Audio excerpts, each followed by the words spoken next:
ይህ በመምህር ታዬ ቦጋለ የተዘጋጀ በአዲስ ምንጭ ሚዲያ ላይ በየዕለቱ የሚቀርብ መራር እውነቶች በተጨባጭ እውነት የሚገለጡበት እቅጭ ቅጯን የተሰኘ መርሃ ግብር ነው። ሰኞ ሰኔ 29 ቀን 2018 ዓ.ም ከአዲስ ምንጭ ስቱዲዮ በአዲስ ምንጭ ብቻ ይህን ለምታዩ የአዲስ ምንጭ ሚዲያ ቤተሰቦችና በጠቅላላ ቪዲዮውን ለምትመለከቱ የሰው ልጆች በሙሉ ሰላም ነው።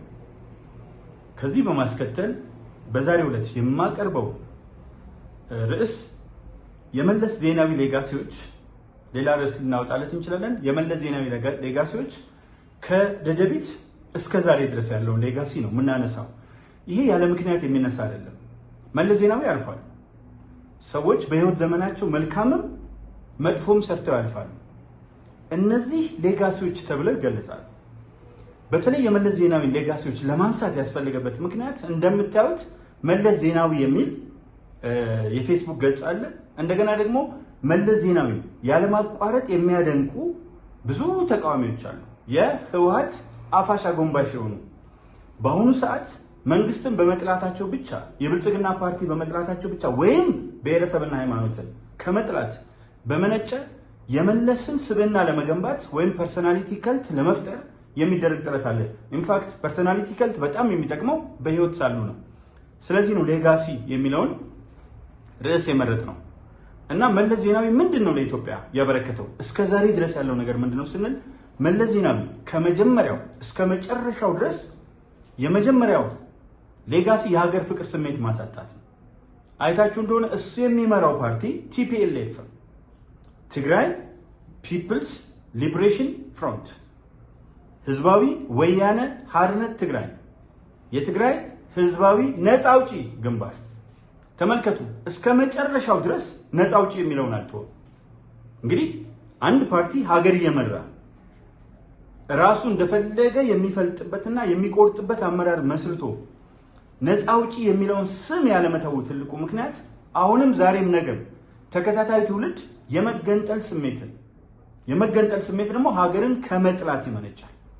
ስለዚህ የመጀመሪያው ሌጋሲው የሀገር ፍቅር ስሜት ማሳጣት ነው። ለምሳሌ ብዙ ሰዎች ሀገራችን አይታችሁ ከሆነ ሀገሪቱ ነው የሚሉት። የሀገር ፍቅር ስሜትን ለማሳጣት ከተጠቀመባቸው መንገዶች አንዱ ትልቁን የሀገር ሉዓላዊነት መገለጫ በዓለማችን የመጀመሪያው ግዙፉ ላንድ ሎክድ ሀገር ሆነን ሳለ ወደብን ምን ብሎ ነው የገለጸው? ሸቀጥ። ተመልከቱ፣ ይሄ የሀገር ፍቅር ስሜት ፈጽሞ የሌለው መሆኑ በደንብ አድርጌ ነው እዚህ ጋር የምነግራችሁ። ወደብን ሸቀጥ ነው አንደኛ። ሁለተኛ ስለ ወደብ ጥያቄ እንዳይነሳ ባህር ኃይልን አጠፋ። ይህንን ነው ዛሬ የሀገር ፍቅር ስሜት አለው በሉዓላዊነት አይደራደርም እያሉ ብዙ ነገር የሚሉ። ወደብ እንዲጠፋ ማድረግ ብቻ አይደለም፣ ኢትዮጵያ እስከ መጨረሻው ከወደብ ጋር እንድትቆራረጥ የትግራይ ሪፐብሊክ ነበር ፍላጎታቸው። እዛ ጋር ኤርትራ አለ አንድ ሀገር፣ ቀጥሎ ትግራይ አለ ሌላ ሀገር። ኤርትራ ምጽዋን ትይዛለች፣ ትግራይ ወደብን ትይዛለች። እነዚህ በምሁራን ሁኔታውን በጥልቀት ባጠኑ ሰዎች የተደረሰባቸው ድምዳሜዎች ናቸው እና ደግሞ ጥያቄ የማያስነሳ እንደውም አንድ የባህር ኃይል አባል የነበረ ታላቅ ሰው ደብል ላንድ ሎክድ ብሎ ነው የገለጸው። አንድ ሀገር አለ ኤርትራ፣ ቀጥሎ ሀገር አለ ትግራይ። ስለዚህ በፍጹም ወደ ባህር አክሰስ ቱ ዘ ሲ እንዲጠፋ የሚፈልግ ነው። እንደገና ባህር ኃይሉ ማፍረስ ብቻ አይደለም፣ ወደብ ሸቀጥ ነው ብሎ ማጣጣል ብቻ አይደለም። ሸቀጥ እንዳልሆነ ዓለም በሙሉ ያውቃል። ለዚህ ነው ሸቀጥ አይደለምና አክሰስ ቱ ዘ ሲ ላንድ ሎክድ የሆኑ ሀገሮች የባህር በር ማግኘት አለባቸው የሚል ዓለም አቀፍ ስምምነት ወይም ድንጋጌ ሊወጣ የቻለበት ምክንያት እጅግ በጣም ሸቀጥ ሳይሆን በተለይ እንደ ኢትዮጵያ ባሉ ሀገሮች ጂኦፖለቲካል ጂኦስትራቴጂክ ሎኬሽኑ ሀያላን በሚራኮቱበት ቦታ ላይ 130 ሚሊዮን ህዝብ ይዞ ከቀይ ባህር አክሰስ መራቅ እጅግ በጣም አሳፋሪ ነገር ነውና የመጀመሪያው የእሱ ነገር ነው። እንደውም የሚዋጉ ካሉ መንገዱን ጨርቅ ያርግላቸው። በደንብ አድርጋችሁ እንድትመለከቱ ስለምፈልግ ነው። እነዚህ ነገሮች መንገዱን ጨርቅ ያርግላቸው።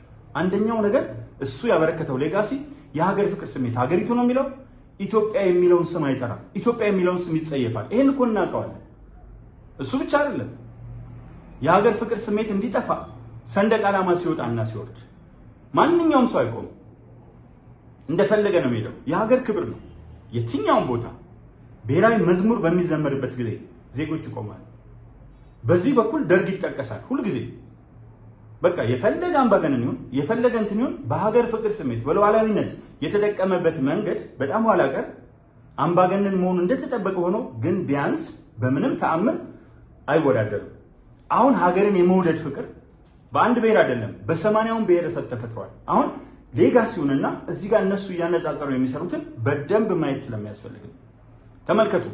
አውቶሞቢሎች ጭምር ኦሮ፣ አማ ወዘተርፈ ሐረር፣ ሶማ በክልል ሆነው ነበር። አሁን ይሄ መንግስት ኢትዮጵያ ሲያደርግ ኢትዮጵያዊነት ስሜትን እያደበዘዘ ነው ወይስ እያጎላ ነው? ሐቋን ነው የምንናገረው። ስንት ዓመት እንኖራለን? በደንብ አድርጋችሁ ተመልከቱ። የሀገር ፍቅር ስሜት እንዲህ ላለ የዚህ ልዩ ኃይል የዛ ልዩ ኃይል እንደገና በመንግስት ደረጃ ዱዋል ፖሊቲ ነው ብሎ ፌዴራሊዝም ነው ብሎ ሲያበቃ ክልሎችን የበለጠ ስልጣን ይሰጣቸውና እንዲህ ነው የሚለው። የህግ ሰዎች ይታዘቡኝ። ለፌዴራል መንግስቱ ክልሎች ስልጣን ቃል በቃል ቆንጥረው ይሰጡታል። በደንብ አድርጋችሁ ልታዩ ይገባል። ቆንጥረው ይሰጡታል ማለት ምን ማለት ነው? ተቆንጥሮ በተሰጠው ስልጣን የሚያስተዳድር በጣም ምንም የሌለ አይነት እንደ ፌልድ ስቴት አይነት እንደ ዘመነ መሳፍንት አይነት ለክልሎች የተጋነነ ስልጣን በሚል ኢትዮጵያዊ ፍቅርን፣ ኢትዮጵያዊ ስሜትን፣ ኢትዮጵያ አንድነትን ለአውቶሞቢሎች ጭምር ታርጋ በመስጠት በራሱ ሚዲያ ነው። ታስታውሱ ከሆነ በህይወት አሉ ጋዜጠኛ ደረጃ ኃይሌና ጋዜጠኛ አዜብ ወርቁ ጋር የደራው ጨዋታ ላይ ገብቼ መታወቂያ ላይ ጭምር ምንድን ነው የሚያደርገው? ብሔረሰብ ሊመዘገብ ይችላል። ሌሎች ዳታዎች ላይ ሌሎች ዶክመንቶች ላይ ሊኖር ይችላል። ሰው የት መጣለ? መታወቂያ ላይ ግን ቤልጅየሞች አስቀምጠው ሁቱና ቱትሲ እንዴት እንደተጨራረሱ እናውቃለን። ስለዚህ መታወቂያውም ብሔረሰብ አለ፣ ሁሉ ነገር ብሔረሰብ አለ። ፓርቲው ምኑም ከዚህ አይነት ስሜት እየወጣን ካልሄድም በስተቀር እስከ መጨረሻው ድረስ እናት ድርጅት፣ እህት ድርጅት፣ አጋር ድርጅት የሚለው አይነት ስሜት የሀገር ፍቅር ስሜትን ማጥፋት ነው። ሌላው ሰንደቅ ዓላማ በደንብ መነሳት ስላለበት ነው። መደገም አለበት። ሰንደቅ ዓላማን ከጨርቁ በስተጀርባ አይባልም። ሲጀመር በሰንደቅ ዓላማው መደብ ላይ ያረፈው ላዩ ላይ ያለው አርማ እያለ ማብራራት ሲችል ከጨርቁ እያለ እያጣጣለን የተናገረው። ስለዚህ የሀገር ፍቅር ስሜት የህዝብ መገለጫ የሆኑትን ነገሮች ህገ መንግስቱን ታውቁታላችሁ። ማን ነው አርኪቴክቱ?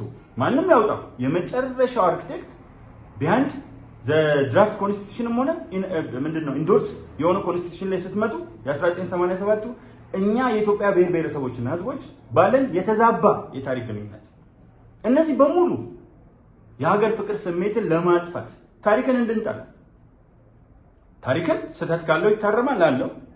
አጻጻፉ የየዘመኑ ውጤት ነው። የየዘመኑ አስተሳሰብ ውጤት ነው። በነገስታት ዘመን ኦልሞስት የነሱን ፍላጎት የሚያስጠብቅ መሆኑ ጥያቄ ያስነሳ። በደርግ ዘመን ብሔራዊ ዲሞክራሲያዊ ቤትን ወደ ሶሻሊስት ሽግግር የሚያጸና መሆኑ የሚያጠራጥራልም። ለ4 ዓመት ነው የቆየው። ደርግ ሊወድቅ ሲል ነው ህገ መንግስት ፎርዛት ማተር ያለው። ከ1987 እስከዛሬ የተጠቀምንበት ህገ መንግስት ግን በዋናነት የመገንጠልን ስሜት የብሔር ብሔረሰቦች መብት እስከ መገንጠል አንቀጽ 39 የትኛው ሀገር ነው ያስቀምጠው? እስከማውቀው ድረስ ሩሲያ ናት። ከዛ በኋላ ግንጥልጥሎ ወጣ 15 ቦታ አመት ሳይሞላት። ስለዚህ ደሊብሬትሊ የኢትዮጵያ ህዝብ ወደ ውስጥ ወደ ሀገሩ እንዳያስብ የሆኑ ልሂቃን በከፋቸው ቁጥር ህዝቡን ወደ ውጪ ያዙ። ሀገር የመፍጠር ስሜት፣ ሀገር የማዋለድ ስሜት እንዲኖር ነው ያደረገው። ስለዚህ መለስ በአንዱም ነገር የሀገር ፍቅር ስሜት የሚለው ነገር የተንጸባረቀበት ሰው አይደለም። ወርቅ ከሆነው የትግራይ ህዝብ መፈጠር ያኮራኛል። ይህም የመለስ ዜናዊ ንግግር ነው። ስለዚህ እነዚህና ሌሎችን ነገሮች ስትመለከቷቸው በእቅድ የመከፋፈል የመበታተን እያንዳንዱ ነገር እንዳይተማመን ማድረግ አደረጃጀት ገና ያስፈልገናል። አደረጃጀት ለልማት ነው፣ ለፕሮፓጋንዳ አይደለም። ስለዚህ ብዙ አደረጃጀት ያስፈልገናል እያለ ወጣቶች ሊግ፣ ወጣቶች ማህበር፣ ወጣቶች ፎረም፣ ሴቶች ሊግ፣ ሴቶች ማህበር፣ ሴቶች ፎረም፣ የአማራ ወጣቶች ሊግ፣ የአማራ ወጣቶች ፎረም እንዲህ ያላችሁ ስትሸነሽኑት በእያንዳንዱ እንቅስቃሴ ውስጥ እንደምን ኢትዮጵያን ያፈርሳለሁ ነበር የሱ ፍላጎት። በጣም ፈኒው ነገር ደግሞ ሌብነት ላይ ያለው እንግዲህ ሀገርን ለማፍረስ ሀገርን ለመጣል ትልቁ ነገር ሌብነትን እጅግ ማስፋፋት ነው። እና መለስ አንዳንድ ሰዎች ልክ ኮራፕሽንን እንደሚጸየፍ ምናምን አድርገው ሊስሉት ይፈልጋሉ። ሌብነት የሌብነት አባት ነው። አነጋገር ካነጋገር ይፈረዳል፣ ካያያዝ ይቀድዳል ነው። ስለዚህ ሌብነት ላይ ምንድነው ያለው? ካልተያዝክ ሌብነት ስራ ነው።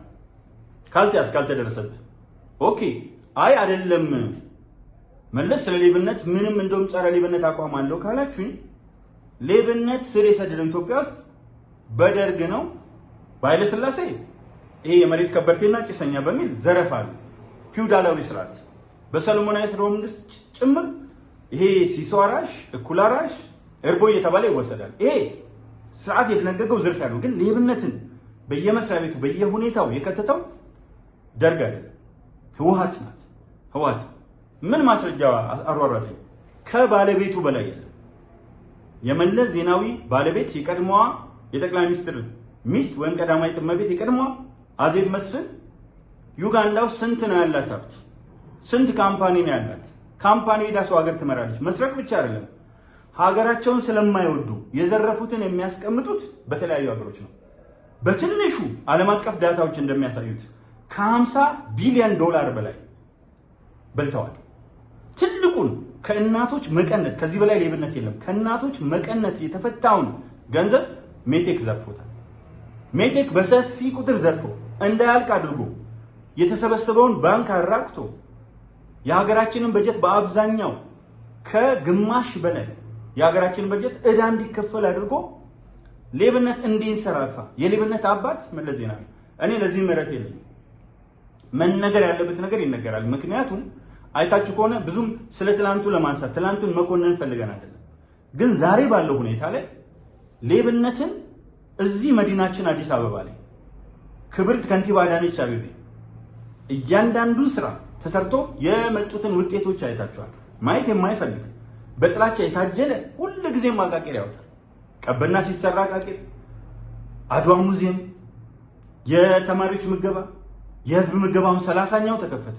የምገባ ጣቢያ፣ መንገዶች፣ ድልድዮች፣ የወንዝ ዳርቻ ልማቶች፣ የኮንስትራክሽን እድገት፣ የከተማ ግብርና እያንዳንዱ በትምህርት ጥራት ላይ የመጣውን በጤና ላይ የመጣውን ለውጥ በጤና አገልግሎት አይተናል። ሆስፒታሎች ምን ይመስሉ እንደነበር ለማስታመም እስከሚከብድ ከሚከረፉ ሆስፒታሎች ዛሬ ማንም ሰው ቁጭ ብሎ ቢውልባቸው መቼም ከህመምተኛ ጋር መዋል የራሱ የሆነ ነገር ቢኖረው ነገር ግን አስታማሚም ለታማሚ ምቹ የሆነ ኢንቫይሮንመንት የተፈጠረው ነው።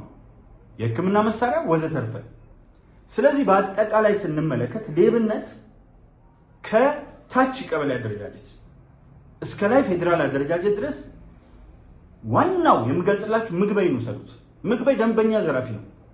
የህወሓት ሰዎች ዛሬ ምን ሞራል አላቸው? ወርቁን እኮ እንዳለ የጫኑት ነው። ከኤርትራም ጋር ተሳስረው በተጣሉት ጊዜ ተጣልተው የሀገራችን አንጡር ሀብት በልተው ዘርፈው ያሉ ናቸው። ይሄንን ስህተት ነው የሚለኝ ካለ በደንብ ቢመጣ ደስ ይለኛል።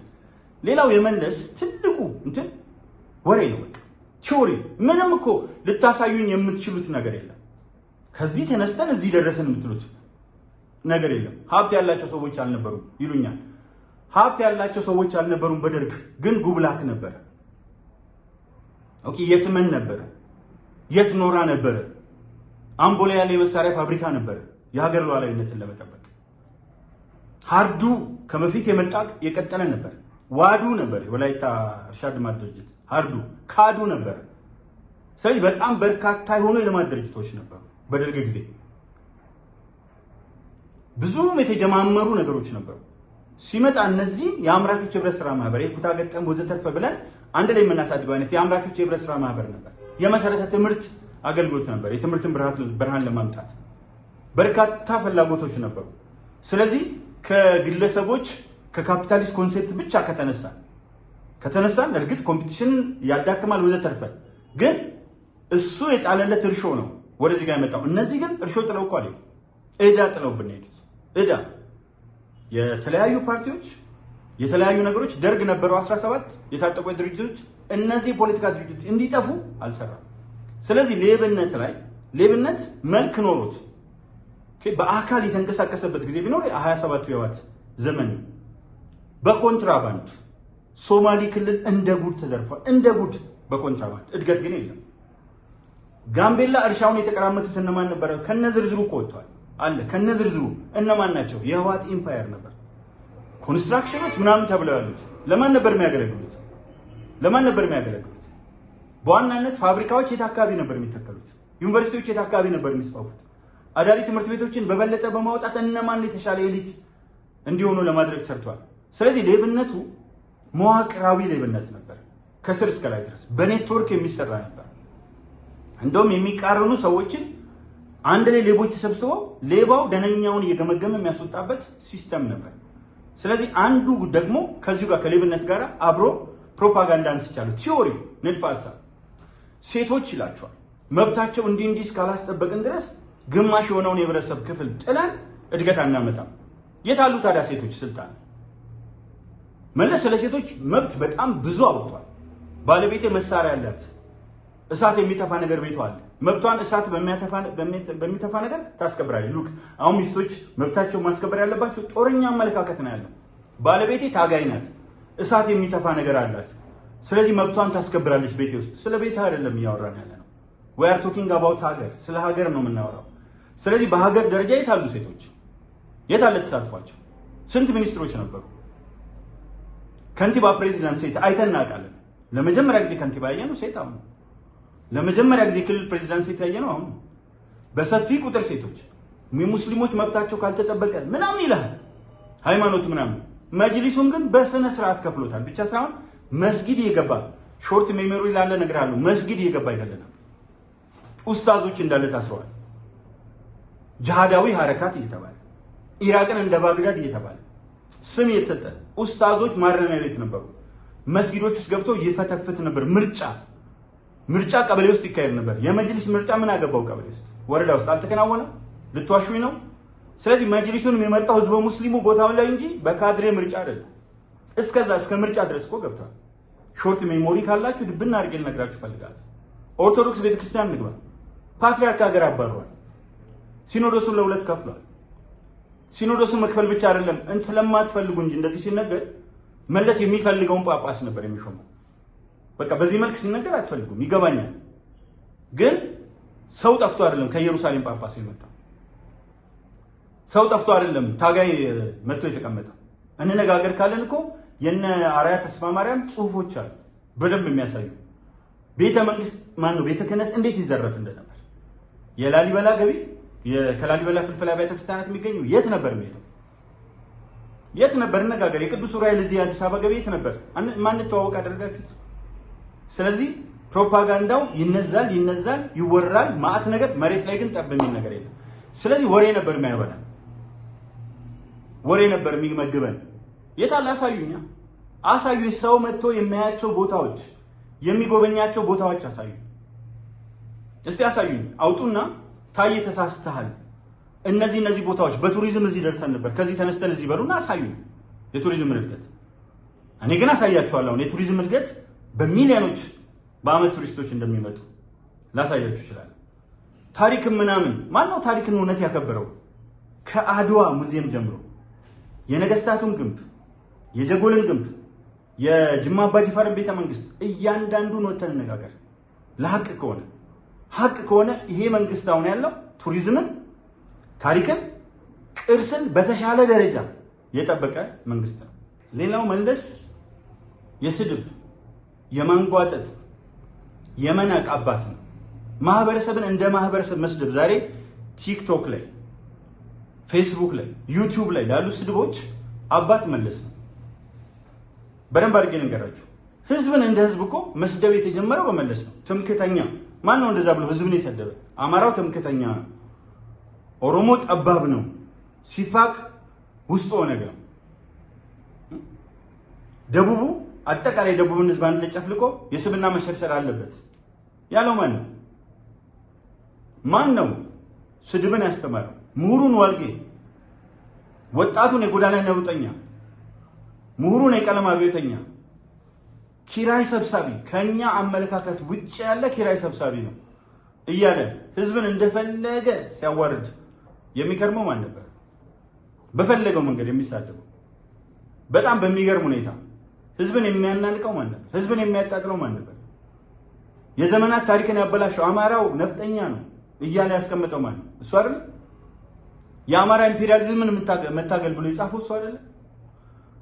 አማራው በመሰረቱ ነፍጠኛ ነው ማለት ይቻላል። መራራ እውነት በኢትዮጵያ ታሪክ ከነገጹ ጠቅሼ ያስቀምጫለሁ። ከላይ ያልሆነ ነገር ይጽፍና መደምደሚያው ላይ አማራው በመሰረቱ ነፍጠኛ ነው ማለት ይቻላል። ስለዚህ ከላይ የተነሳበትን ፕሪሚሲስ እና ኮንክሉዥኑ ራሱ ማይገናኝ ነገር አድርጎ አንድ ማህበረሰብ ላይ በስፋት ጥላቻ እንዲዘራ አድርጓል። የጥላቻ አበጋዝ፣ የስድብ አበጋዝ፣ ከዛ ውጪ የመግደል አበጋዝ። ለመሆኑ ስለማናነብ እንጂ ሙሉቀን ተስፋው የጻፈው የጥፋት ዘመን በደንብ አድርጎ ያሳየንም እንዴ? አሁን ዛሬ አማራው እዚህ ጋር ተጨፈጨፈ እዛ ጋር ተጨፈጨፈ የምንለው የሙሉቀን ተስፋው ባጠናባት ትንሽ ስፍራ ብቻ ከ1000 በላይ አማራዎች ስማቸውን ጠቅሶ እድሜያቸውን፣ ጾታቸውን፣ ሃይማኖታቸውን በህወሓት ዘመን እንዴት እንደተጨፈጨፉ ጉራ ፈርዳ ይመስከር። ደቡብ ላይ ራሱ ደግሞ ፓርላማው ሲጠየቅ በአውዳሚ ሁኔታ ስለሰፈሩ ነው ብሏል። በአውዳሚ ሁኔታ ህዝብ እንዴት ነው በአውዳሚ ሁኔታ የሚባለው? ያውም ከአማራው ማጥብቦ ምስራቅ ጎጃም ብሎ አንስቶ ህዝብን የሚያከብር ማን ነው? ህዝብን የሚሰድብ ማን ነው? ምስራቅ ጎጃም ከአንድ ቦታ የተሰበሰቡ ምናምን ይላል። ልመና ነውር ነው ይላል። ነገር ግን እዛው እሱ የጻፈው ሰነድ ላይ ደግሞ ኢትዮጵያ ከፍተኛ ብድር፣ ከፍተኛ እርዳታ ያስፈልጋታል። እርዳታ ልመና አይደለም። ሰነዱ ላይ እኮ የሰፈረ ህሊና ያወቅሰኛል። ያልተሰፈረ ነገር በደንብ አድርጌ አንብቤዋለሁ። ሳወያይ ነበር፣ መምህራንን ሳወያይ ነበር። በጣም በርካታ ትምህርት ቤቶች ውስጥ ፍቼ ሄጄ 15 ቀን መምህራንን ሳወያይ ነበር። የመንግስት ሰራተኞችን ሳወያይ ነበር የቡድን መሪ ሆኜ። እንደገና ደግሞ አላገ ሄጄ የፖለቲካ አመራሮች አወያይ ሆኛለሁ። በተለያዩ ዩኒቨርሲቲ የሚመደቡ አዲስ መምህራን አወያይቻለሁ። እያንዳንዱ ላይ የሚጻፉት ነገሮች እነዚህ ናቸው። ስለዚህ በተጠና ሁኔታ የትኛው ጋር ነው ለምሳሌ ስለ ትምህርት ጥራት ሲያወራ ሞራል አላችሁ እንዴ? ሁል ጊዜ ትምህርት ቤት ሲዘጋ ምን ነበር የምንወያየው? ስለ ኢፌክቲቭ ክላስሩም ማኔጅመንት ተወያይተናል። ስለ አክቲቭ ለርኒንግ ሜተድ ተወያይተናል። የትምህርቱ ጥራት እንዴት አድርጎ ሊመጣ ይችላል፣ ስለ ትምህርት መሳሪያ አዘገጃጀት ተወያይተናል። ውይይቱ ከመጀመሪያው ጀምሮ 27 ዓመት ሙሉ ማን ነው? ምኒልክ ናቸው።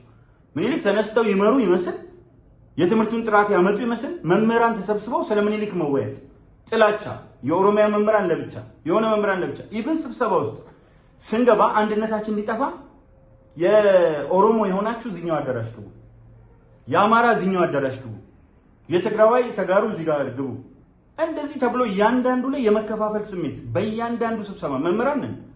መምህራን ምን እናደርጋለን? አማራ ለብቻ፣ ኦሮሞ ለብቻ። የድርጅት አባላት በአንድ ድርጅት በኢህአዴግ ውስጥ የገባን ኦሮሞዎች እዚህ ጋር ግቡ፣ አማራዎች እዚህ ጋር ግቡ። ምን አመጣው? እያንዳንዱ ነገር ለመከፋፈል የተመቻቸ ነው። ፕሮፓጋንዳው በሙሉ ልማት ላይ የሚያተኩር አልነበረም። ቢሆን ኖሮ ፍሬውን እናየው ነበር። እንግዲህ አሁን የጥላቻው ልክ የምታውቁት እኛ እኮ ምን ይጠቅመናል ይሄ ሁሉ ነገር ይላሉ። እስቲ የሁሉ ትምህርት ቤት ከ35,000 በላይ ቅድመ መደበኛ ትምህርት ቤት ለማን የተሰራው? ይሄን ምን ይጠቅመኛል ትላለህ? የተማሪ ምገባ ምን ይጠቅማል? ምን ያደርጋል? ተማሪውን ጥገኛ ማድረግ ነው ትላለህ? ችግሩን እያወቅ ዓለም ላይ ያለውን የኑሮ ውድነት እያየ በዛ ላይ እኮ አሁን ያለው መንግስት ከዚህ ጋር የግዴታ መያያዝ ስላለበት አሁን ያለው መንግስት ባይሆን ምንድን ነበር የምንሆነው? ሱዳን ላይ ምንድን ነው እየተፈጠረ ያለ? አርኤስኤፍ ራፒድ ሰፖርት ፎርስ እኮ ከፊሎቹን ክልሎች ይዟል። የሱዳን ደግሞ አርሚ ራሱ የሌላ ደግሞ ክፍል ይዟል። ያለማቋረጥ ጦርነት ነው። ያለማቋረጥ ሶማሊያ ናት 3 ሀገር ሆናለች። ሊትራሊ 3 ሀገር ሆናለች ለረጅም ጊዜ የተለያየ ቦታ። እዚህ ግን በቋፍ ያለውን ሀገር መልሶ የተተረተረውን እየሰፋ ያለው ክቡር ጠቅላይ ሚኒስትር ዶክተር አብይ አህመድ ነው። እግረ መንገዱን እዛ ጋር ለመናገር እና ይሄ መከፋፈል በብሔረሰብ በሃይማኖት በምን ዋና ሌጋሲ ነው። ሌላው እስቲ አሁን ዛሬ ያለው የትግራይ ሁኔታ ላይ እንምጣ። ዛሬ ባለው የትግራይ ሁኔታ ይሄ ከላይ ስነግራችሁ የነበረው እንዴት እንደተጠናከረ ላሳያችሁ። አንደኛ እዚህ የነበረው አምባገነንነት ትግራይ ቀጥታ ከነነፍሱ ገብቷል። መቼም ህያው ሆኖ የሰው ልጅ ሆኖ የትግራይ እናቶችን ሰቀቅ አፈሳ የለም ፍጥጥ ይሏል። የትግራይ እናቶች አይታችሁ እንደሆነ አውቶቡስ ፊት የታፈሱ ልጆች ፊት መጀመሪያ ላይ ሲተኙ አውቶቡሱ ወደ ኋላ ሄደና በአንድ በኩል ክፍተት ፈጥሮ እዛ ጋር አፋሾቹ አመቻቾች አሉ ፈጠረና ሄደ። ሲሄድ አንዲት እናት ድንጋይ ወረወሩ። ብቻ አይደለም በዛ ላይ የተሳተፉ እናቶች በሙሉ ምርመራ ተጀምሮባቸዋል። እነ ቢቢሲ እኛ አለን። በአይናችን ደግሞ ያየነው ልትክዱ ናችሁ። እያለቀሱ መሬት ለመሬት የዓለም ማህበረሰብ ይድረስልን እያሉ እየተመለከተ አምባገነቱን ዛሬም ጨምረዋል። ለትግራይ ህዝብ አያዝንም። ህወሓት ሌላው ትልቁ መገለጫ የመለስ መገለጫ አረመኔነት የባድመ እልቂት 80 ሺህ በትግል ላይ ያለቀው ወደ 1 ሚሊዮን በቅርብ ጊዜ ያለቀው አሁን ደግሞ የተረፈውን ወጣት ለቅሞ እንትን ብሏል። ሌላው እዚህ ጋር ያደረገውን ነገር ካፈሳው ጋር ትምህርት የትግራይ ትምህርት ቢሮ ዶክተር ቡሽ ይመስለኛል ወይም ኪዳኔ መግለጫ ወጡ። የትግራይ ትምህርት ቢሮ ምን አሉ? ብሔራዊ ፈተናን አንቀበልም በአገር አቀፍ ደረጃ የተዘጋጀው። ስለዚህ የራሳችን አዘጋጅተን ፈተና ተመልከቱ። ያቺ የሀገር ስሜት ያቺ የመገንጠልና ደብል ላንድ ሎክድ የተባለው እንትን ለማለት እኛ እናዘጋጃለን ፈተና ከሀገር አቀፍ የመጣውን አንቀበልም። ለምንድን ነው ፈተናውን እናዘጋጃለን ያሉት? አንደኛው ሁኔታ አስቻይ ሁኔታ ተማሪ ወደ ግቢ በሚመጣበት ጊዜ ያለምንም ችግር ጸጥ ባለበት ሁኔታ ውስጥ ፈተና መካከል እንዳለ ለማፈስ እድል ያጋጥማቸው። ለአፈሳ ያው ፊት ለፊት በየቀበሌው ይቀበሉ ሽራ የነበረውን ለቅሶ አይታችኋል። መቀሌ ቀበሌ 05 ያለውን ለቅሶ አይታችኋል። ስለዚህ አንደኛው እነዚህን ወጣቶች እንዳለ ለማፈስ ነው። እንግዲህ እዛ ጋር ያለ ወጣት በሙሉ ለማፈስ ነው። የወጣውን አዋጅ እናስታውሳለን፣ አልደግመውም ዛሬ ሁላችንም የምናውቀው ስለሆነ። ስለዚህ አሁን ሀገር የሚያጫውተው ነገር ተመልከቱ። ከፈተና አንቀበልም ከላይ መጣው ዩኒቨርሲቲ ጭምር የምናስገባው እኛ ነን። ይህም በተመለከተ ደግሞ ሀገር አቀፍ የምዘናዎች ድርጅት እኔ ፈተና የሚለውን አልወደውም። ሀገር አቀፍ የምዘናዎች ድርጅት ምዘና አለ። በተለያየ መንገድ ምዘና ይካሄዳል፣ መፈተሻ ይካሄዳል። ብቃት መፈተሻ፣ ብቃት መመዘኛ ነገሮች ይከናወናሉ። ይሄ አካሄድ ትክክል አይደለም። ስለዚህ በትግራይ በኩል የሚደረገው ነገር ቀጣይ ትውልዱን የሚጎዳ በእርግጥም ተቀባይነት ሊኖረው የማይችልና የማይገባ መሆኑን መግለጫ ወጥቷል። ስለዚህ አሁን እዛ ጋር አንደኛው አፈሳው፣ ሁለተኛ የትግራይን እንትን እንዲህ አይደለም ከኢትዮጵያ ተለዩ ነው። የትግራይ እንትኖች ግን አውቶቡስ ዘግቶባቸው በእግር ጀምረዋል። በእግር በአፋር በኩል በእግር ወዳገኙት ወደ ሱዳን የሚሆን ወዳገኙት እየሄዱ ናቸው። ምን ሊያጋጥማቸው ይችላል? እሱን ስናስብ እናዝናለን። ያ ሁሉ ወጣት ዊልቸር ላይ ተቀምጦ ያ ሁሉ ወጣት ክራንች ይዞ አይናቸው እያየ ወደ ሚሊዮን የሚጠጋ ወይም ከሚሊዮን ሊያልፍም የሚችል ወጣት አልቆ ህዝቡ እኮ ርር የሚለው እነዛ እናቶች ርር የሚሉት ጎረቤቶቻቸው ቤታቸው 3 ልጆቼ ላጣው እያሉ የሚያለቅሱ እናቶች መቼም ያን እነዛን ቪዲዮዎች አይቶ የማይሰቃይ መንፈሱ የማይረበሽ የማያዝን የሰው ልጅ ካለ ከሰው የተፈጠረ አይደለም። የሚገርመው ትቢት እዚሁ ላይ ክልሉ ራሱ ዩኒቨርሲቲ ያስገባል። በጀት ከየት ነው የሚመጣው? በህገወጥ መንገድ ዩኒቨርሲቲ ያስገባውን ልጅ እንድታስመርቅ ሀገር ገንዘብ አታፈስ። ሀገርን ለማፍረስ በሚደረገው ጥረት ውስጥ ፌዴራል መንግስቱ የትምህርት የምናምን ብሎ በጀት መመደብ አይጠበቅበትም ወይ? ካልሆነ ሌላ ፈተና አዘጋጅቶ ከትግራይ የመጡ የተለያየ ቦታ ያሉ በገለልተኛ ቦታ ይፈተኗታል እንጂ አላስፈትንም ካለ በምንም ተአምር ተፈትነው ከሆነ የተፈተኑት ካልተፈተኑ ደግሞ የሚፈተኑበት ሁኔታ ይመቻቻል እንጂ በምንም ተአምር ከሀገር አቀፍ ፈተና ውጪ ያለው ነገር ተቀባይነት አይኖርም። ይህን በደንብ አድርጋችሁ ልታሰምሩበት የሚገባ ጉዳይ ነው። ደብረጽዮን ከትምክተኛው ይልቅ ሱዳን ይቀርበናል። በነገራችን ላይ ቅድም ስለ ወደብ የሚያነሳት ወደቡ የግመል መፈንጫ ነው የሚሆነው ያለውንም ታያላችሁ። የግመል መፈንጫ ይሆናል። ስለ ወደብ ሳነሳ ጨምሩበት ይሄ እዛ ቦታ ላይ። ሌላው ደብረጽዮን ከትምክተኛው ይልቅ ሱዳን ትቀርበናለች እኮ ብሏል። ዛሬ ምን ያደርጋሉ? ትምክተኛ ከሚለው ኃይል ጋር ጽምዶ ብሎ ለምን ተሰለፈ? ተመልከቱ እያንዳንዱ እንቅስቃሴ። ይሄ ሁሉ እኮ ደብረጽዮን እኮ የመለስ ውጤት ነው፣ የመለስ ፍሬ ነው። ጠቅላላ እዛ ውስጥ ያሉት ስብሃት ነጋ መለስን ወለደ፣ የሻዕቢያ ዳይነስቲ። መለስ ደግሞ አሁን ያሉትን ወለደ። ብቻውን እየተናገረ ብቻውን እየወሰነ ከሱ ጋር የሚቃረኑትን በሙሉ ህንፍሽፍሽ ምናምን እየተባለ ግምገማ እየተባለ እያባረረ በአምባገነንነት የዘለቀ ነው። ገና ጫካ እያለ ነው ከነ ክቡር ዶክተር አረጋዊ በርሄን ሌሎች በርካቶችን ጀግና የሆኑ የተጋሩ ልጆችን እያወጣ የመጣው። ማናችሁም አሁን የምትጮሁት እኔንም ጨምሮ በኢትዮጵያዊነት ማሰባችን እንደተጠበቀ ሆኖ ከነ ጀነራል ጻድቃን ከነ ክቡር ጌታቸው ረዳ ከነ ጀነራል ሳሙራ ዩኑስ ከነ ጀነራል ገብረ እግዚአብሔር ከነ ጀነራል ዮሐንስ ገብረ መስቀል ከነ ክብር ኬሪያ ኢብራሂም ከነ ክቡር ነብዩ ስሁል ቀድሞ ደግሞ ጀምሮ ከነበሩ ከነ ክቡር ዶክተር አብርሃም በላይ እርግጠኛ ሆኜ ነው የምናገረው ለትግራይ የምታስቡ አይደላችሁ። የሚያስቡትማ ስህተት መሆን ኢቭን ሰምሃል መለስ ዜናዊ ሰምሃል የነ ፈትለወርቅን ስራ በደንብ አድርጋ ባደረገችው ቃለ መጠይቅ አጋልጠዋለች። እነዚህ አምባገነት የማይለቃቸው ለመሆኑ እነሱ የሌላውን ሰው ልጅ ሲያፍሱ የነሱ ልጆች የት ነው የሚማሩት? የት ነው ያሉት? ይሄን ያህል የሚከፋቸው ከሆነ ይሄን ያህል እንትን የሚላቸው ከሆነ ለምን እነሱ ምሽግ ውስጥ ይደበቃል? አሁን ደግሞ አንዳንድ ናሬሽን ተጀምሯል። እነ ስብሐት እንትና ከገበሬ ቤት ነው የወጡት የተገደሉትም ምናምን እነሱ ይመስል እና አባይ ፀሐይ የሚባሉ ነገሮች መቼ የማይባል ነገር የለም ነው እንዴ ተባለ እንዴ? ገበሬ ቤት ከሆነ ስብሐት ነጋ እንዳይላጭ የከለከለው ምንድነው? ምሽግ ውስጥ ሆኖ ነው ቀምሎ የወጣው። ገበሬ ቤት ከሆነ እኮ አርሶ አደር ቤት ከሆነ የተሻለ አርሶ አደር ቤት ነው የሚቀመጡት። ቢያንስ አርሶ አደሩ ምላጭ ማምጣት ይችላል። እልም ያለ ገደል ውስጥ ገብቶ ነው የመጨረሻ ጣር ውስጥ ገብቶ ከዛ በፊት ወዲያ ወዲህ እንቀሳቀሱ ነው የመጨረሻ ገደል ውስጥ ነው ተገድለው የተገኙት። የገደሏቸው ሰዎች እኮ አሉ በህይወት አሉ። የያዟቸው ሰዎች እኮ በህይወት አሉ። አርሶ አደር ቤት ከየትም ይሁን ተሸጉጧል። አርሶ አደርን ቤት ቢሆን ተሸጉጧል እኮ ተይዟል። አለቀ ፔሬድ። ዋሻ አረከው፣ አርሶ አደር ቤት አረከው፣ ሸሽቶ ወጣቱን ፊት ለፊት ማግዶ እሱ አንዱም አልሞተም እኮ መጨረሻ ላይ ነው የተገኙት። ስለዚህ በትዕዛዝ ነው የተገደሉት። ኧረ እባካችሁ ብታገኙት እናንተ ምንድን ነበር የምታረጉት? አመራሮችን ብታገኙ ምን ነበር የምታረጉት? ምን ልታረጊ መጣሽ እያላችሁ መከላከያ ሴት ልጅ እባካችሁ አራስ ነኝ እያለች እየለመነቻችሁ ምን እንዳደረጋችኋት? ከሰሜን ዕዝ ተጫወታችሁ። ሰሜን ዕዝ ላይ በተኛበት የያዛችሁትን በሙሉ እያሰለፋችሁ ጀግና ተጫወታችሁ። ራቁቱን ባዶ እግሩን አስኬዳችሁ። የእሱ ሌጋሲ ነው፣ ሰራዊትን ማዋረድ። ያ ሰራዊት በደርግ ጊዜ ነበረ። የደርግ ሰራዊት አይደለም።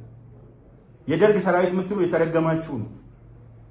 ካለማወቅ ከማየምነት የሚመነጨው ግድ የለም።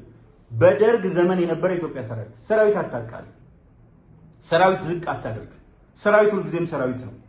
በደርግ ጊዜ የነበረውን የኢትዮጵያ ሰራዊት እናት ሀገሩን ሊጠብቅ ነው ሄደው። ወደብ እንዳይዘረፍ ነው። የቀይ ባህር አክሰስ እንዳናጣ ነው። ሀገር እንዳይገነጣጠል ነው ሰራዊቱ ሄደው። የሰራዊቱ ዓላማ እሱ ነው። ምንም ሰራዊቱ ልታቆሽሽብኝ አትችልም። በደርግ ጊዜ የነበረው ብሔራዊ ሰራዊት ልታቆሽሽብኝ አትችልም። የሀገሩን ዳር ድንበር ነው የጠበቀው። ይሄ ሰራዊት ካራማራ ላይ ታምር ይሰራል። ኦጎባ ላይ ታምር ይሰራል። ባድመ በኋላ ላይ ያስገብታችሁ ታምር የሰራ ሰራዊት እንዲለምን ያደረገው ሜዳ ላይ ተቀምጦ እንዲዋረድ ነው ያደረገው። ኦነግን ባለፈው ማንስቻለሁ ሰብስቦ የኦነግን ሰራዊት እነዛን እንቁ ለማንነት ለአንድነት የታገሉትን ሰዎች እንዳለ ነው ያሸናቸው አስገብቶ በሳቦቴጅ እልም ያለ መሰሪ መሆኑ የምታውቁት ነፍጥ አንስተው ጫካ ገብተው ብሔር ብሔረሰቦች በቋንቋቸው እንዲማሩ ለኦሮሞ ብቻ አይደለም የታገሉት እዛው ሳለ ለሁሉም ብሔረሰብ እነሱን የኦነግን ሰራዊት አስገብተው ረሽነዋል። በየትኛው ሞራል ነው የምትሉትና አንዳንዶቻችሁ ሶሉሽኑ ምንድነው ትሉኛላችሁ? ችግር ትነግሩናላችሁ። መፍትሄው የታላችሁ? መፍትሄው ቀላል ነው። መፍትሄው መመካከር ነው። ይሄው የምክክር ኮሚሽኑ ከፊት ለፊት አለ። በቃ የትኛውንም አጀንዳ አንሳ፣ ያልተካተተ አጀንዳ የለም። በስምንቱ ዋና ፍሬም ውስጥ በርካታ አጀንዳዎች ይነሳሉ።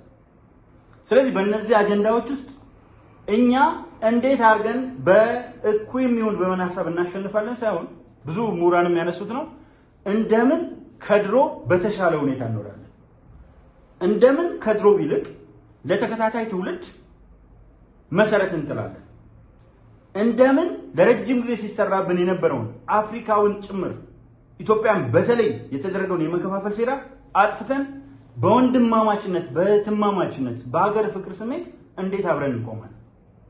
በትልቁ መምጣት ያለበት ይሄ ነው። በትልቁ እና መምጣት ያለበት ይሄ ነው እና አንዱ እንዲያሸንፍ አንዱ የበለጠ እንዲሆን ሳይሆን አንዱ አሸንፎ በፍጹም በሰላም አይኖርም። ይሄ ነው አሁን እናሸንፋለን። አንድ ልጅ ሲያቀርበው ነበረ አማራው ተራራው ተገፍቶ ማይወድቀው። ጥሩ፣ በጣም አሪፍ። ኦሮሞስ ምንድን ነው? ኩሬ ነው? ሸለቆ ነው? ተገፍቶ ይወድቃል? አሁን እኮ እዛ ጋር መባሉ አይደለም፣ ኢንቴንሽኑ ነው የሚታየው። እዛ ኢንቴንሽኑ ምንድነው? ከኋላው አማራው ተራራው አንድ ወጣት ሲያቀርበው ነበር። ብዙ ጊዜ መከላከያ ልብስም እየቀረበ የሚያቀርባልና ድንቅ ሀሳብ አቅርቧል። አማራው ተራራው ተገፍቶ ማይወድቀው እና በጣም ለአማራ ጦርነት ሰርጉ ነው። ተመልከቱ። እንዲህ የሚሉን ለምንድን ነው? ጦርነት ሀገርን እንደሚያወድም፣ ትውልድን እንደሚበላ፣ ልማትን እንደሚያደናቀፍ፣ የወደፊት ጉዟችንን እንደሚያበላሽ፣ ቁርሾ እንደሚፈጥር ስለሚያውቁ ነው። ጥቁር ደም እንደሚፈጥር ስለሚያውቁ ነው። ትግራይ ጋር ስትመጣ ጦርነት ባህላችን ነው። እንበር ተጋዳ ላይ ኮሎኔል ማራኪ ወዘተርፈ። አሁን ይሄ ምንድን ነው? ኮሎኔል ጀነራል በየትኛውም ጦርነት ውስጥ ሲማረክ ቆይቷል። የትኛውም ሀገር ላይ እስከገባ ድረስ ውጊያ ቀጠናው እስከገባ ድረስ በድፍረት ፊት ለፊት ሆኖ እስካዋጋ ድረስ ጥይት እስከጨረሰ ይማረካል። ህይወቱን ድንገት ብተርፍና ባቆይ ብሎ ያስባል። እኛ ብቻ የተለየ ነን። ወርቅ ከሆነው የትግራይ ህዝብ መፈጠሪያ ቁረኛ ያለው የመለስ ንግግር እዚህ ጋር መክተት ትችላላችሁ። ይሄኛው አይነት ነገር ከኦሮሞም አለ ልጁ ሲገልጽ አንበሳ ፊት ድመት አትቆምም፣ አንበሳን አይታ ሽንቷን ማትሸናላም እሷ አላማ አይደለችም አይነት ስሜት አይበጀንም። የሚበጀን ጀግንነት የሀገር ዳር ድንበርን መጠበቅ እንዳለ ሆኖ ትልቁ ጀግንነት ረሃብን መክላት ነው። ትልቁ ጀግንነት ግብርናን ማዘመን ነው፣ ማሻሻል፣ የአርሶ አደሩን ህይወት መቀየር፣ የአርብቶ አደሩን ህይወት መቀየር። እስቲ እውነት እንነጋገር። ጥላቻ የመጨረሻ ካላናወዛችሁ፣ የመጨረሻ ጫፍ ካላደረሳችሁ በስተቀር ገበሬው አርሶ አደሩ ምን አይነት ህይወት ነበር የሚኖረው? ዛሬ ምን አይነት ህይወት?